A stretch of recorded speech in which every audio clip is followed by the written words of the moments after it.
আর একটা বই নিয়ে আসছি, আহলে হাদিসদের সংগ্রামী চেতনা। মনে রাখবেন, লেখকের নাম বলবো না। আহলে হাদিসদের সংগ্রামী চেতনা, এটার উপরে আপনাকে কিছুটা টাচ দেব। বা পিছনের লোক কি শুনতে পাচ্ছেন? মনোযোগ আকর্ষণ করেন। আগে সৌদি আরবের কিছু কথা বলিলে আলহামদুলিল্লাহ।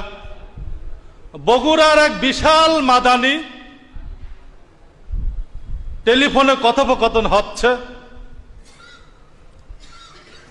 এমন পর্যায়ে কথা বলতে বলতে চলে গিয়েছি, উনি 40 জন দায়ী বোঝেন, 40 জন দায়ী আল কাসিমে নিয়ে গিয়েছে। কতগুলা? 40 আলেম, 40 মাদানি। এক মাদানিকে ঠেকানোর জন্য কয়টা? সে কে? সে হলো আহলে হাদিস আন্দোলনের সহসভাপতি সৌদি আরবের আক্তার মাদানি। তাহলে আহলে হাদিস আন্দোলনকে ঠেকাতে, একজনকে ঠেকাতে কয়জন লাগে? বাস্তব কথা আপনাকে বলছি।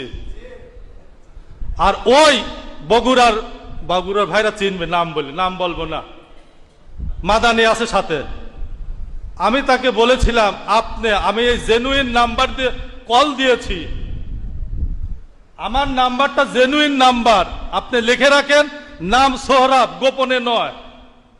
আপনার রিয়াদে যতগুলো দায়ী আছে জিজ্ঞাসা করেন, আমাকে চিনবে।